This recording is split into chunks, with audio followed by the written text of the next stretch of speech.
আসসালামু আলাইকুম। এডুনেশন পরিবারের আরেকটি ভিডিওতে আপনাকে স্বাগতম। আজ আমরা যে জ্যামিতিটি করব তা হলো অধ্যায় ৭ ব্যবহারিক জ্যামিতি এর সম্পাদ্য ৩, যা খুবই গুরুত্বপূর্ণ একটি সম্পাদ্য। প্রশ্নে বলা হয়েছে ত্রিভুজের ভূমি সংলগ্ন দুটি কোণ ও পরিসীমা দেওয়া আছে, ত্রিভুজটি আঁকতে হবে। তাহলে আমরা একটু প্রতিবারের মতোই প্রশ্নটিকে বিবেচনা করে নেই। ধরি এ বি সি একটি ত্রিভুজ, এ বি সি একটি ত্রিভুজ। তো আমাকে বলা হয়েছে ত্রিভুজের ভূমি সংলগ্ন দুটি কোণ দেওয়া আছে।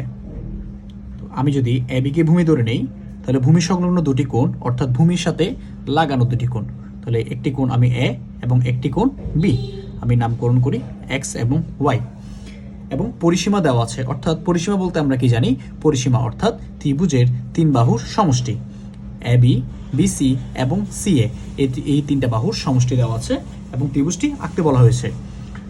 যেহেতু তিন বাহুর সমষ্টি দেওয়া আছে, অবশ্যই পরিসীমাটি একটু বড় হবে আকারে। আর দুটি কোণ, আমরা দুটি কোণ নিয়ে নিব 50 এবং 60, অথবা ইচ্ছা মতো, যেহেতু আমাদের মান দেওয়া নেই তাই আমরা আমাদের ইচ্ছা মতো কিছু মান নিয়ে প্রশ্নটাকে চিত্র আকারে প্রকাশ করি। ধরে নিলাম এটি ত্রিভুজের পরিসীমা অর্থাৎ তিন বাহুর সমষ্টি এবং দুটি কোণ।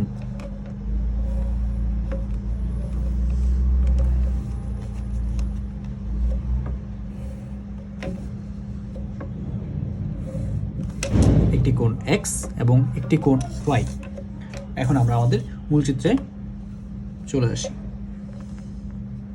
প্রথমে আমরা একটা যে কোনো রশ্মি নিয়ে নিই, তার নাম দেই এম এন। যে কোনো একটা রশ্মি নিয়ে নিই। এখানে এখন আমরা আমার যে তিন বাহুর সমষ্টি অর্থাৎ পরিসীমা দেওয়া ছিল তার সমান ব্যাসার্ধ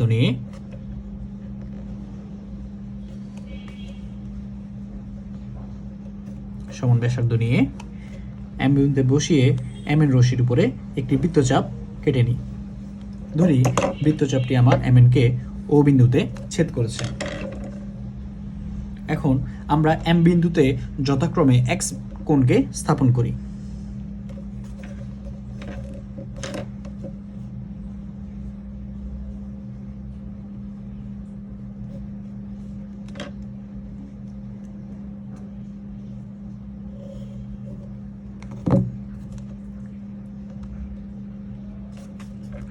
এক্স বিন্দু এক্স কোণে বিস্তার নিই এবং বসিয়ে সম্পূর্ণ এক্স কোণে স্থাপন করি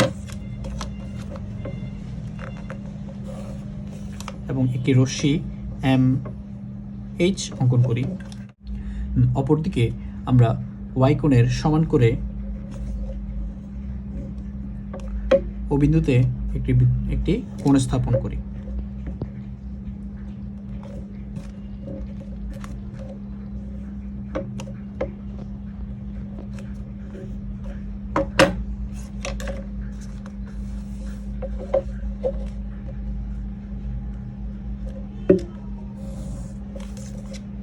আমরা তার নাম দেই ও জি। এখন আমাদের যেই এখানে আমরা এম বিন্দুতে এক্স কোণকে অঙ্কন করেছি এবং ও বিন্দুতে আমি ওয়াই কোণকে অঙ্কন করেছি। এখন আমরা এক্স এবং ওয়াই উভয় কোণের সমদ্বিখণ্ডক নির্ণয় করব। সমদ্বিখণ্ডক নির্ণয়ের ক্ষেত্রে আমাদের নিয়ম হচ্ছে প্রথমে একটি যে কোনো বৃত্তচাপ নিয়ে নিই, অথবা আমাদের আগেই যে অঙ্কন করা বৃত্তচাপ আছে তার সাহায্যে করতে পারি।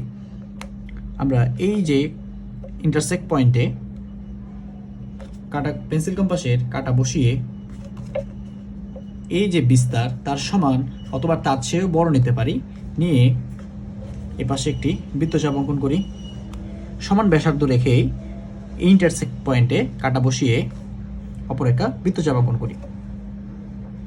অনুরূপভাবে আমার এই যে ও বিন্দুতে ওয়াইয়ের সমান করে যে কোণ অঙ্কন করা হয়েছিল তারও সমদ্বিখণ্ডক নির্ণয় করি।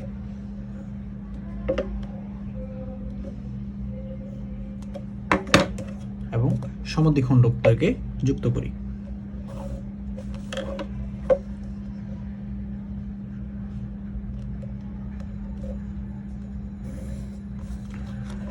ধরি এটি হলো এম আর সমদ্বিখণ্ড, এটা হলো ও কিউ সমদ্বিখণ্ড, যা পরস্পরকে এ বিন্দুতে ছেদ করেছে।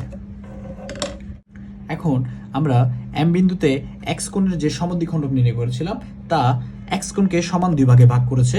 তাই আমি এই এক্স এর অর্ধেক এক্স, অর্থাৎ এই যে এক্স এর সমদ্বিখণ্ডকটা এম বিন্দুতে যে কোণ উৎপন্ন করেছে তার সমান কোণ এ বিন্দুতে অঙ্কন করব, যা এ এম রশ্মির উপরে বা এম রেখার উপরে। এপাশ থেকে বিস্তার নিয়ে এটি খুব সাবধানের সাথে আঁকতে হবে। ছেদে বিন্দুতে বসিয়ে আমরা বৃত্তচাপ। অনুরূপভাবে ওয়াই কোণটিকে আমরা প্রথমে ও বিন্দুতে স্থাপন করেছিলাম এবং ওয়াই কোণকে আমরা সমদ্বিখণ্ডিত করেছিলাম। এই সমদ্বিখণ্ডক ওয়াই এ যে কোণ উৎপন্ন করেছে তার সমান ব্যাসার্ধ নিয়ে আমরা এ বিন্দুতে ও এ রশ্মির উপরে আরেকটি কোণ আঁকব।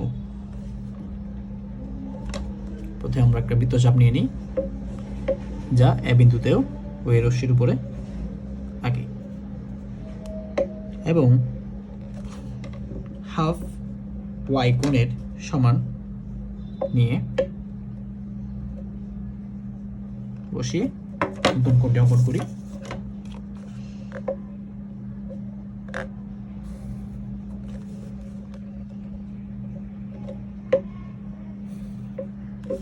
যা আমার যথাক্রমে বি ও সি বিন্দুতে ছেদ করেছে। এ বি সি হলো আমার নির্ণেয় ত্রিভুজ। এই চিত্রের যত বর্ণনা আছে অর্থাৎ অঙ্কন অংশটি আমাদের বইয়ে দেওয়া আছে, আমরা বই থেকে ফলো করব, অথবা আমরা যেভাবে যে প্রসেসে এই চিত্রটা অঙ্কন করেছি সেই প্রসেসটিকে উল্লেখ করলেই চলবে। ধন্যবাদ।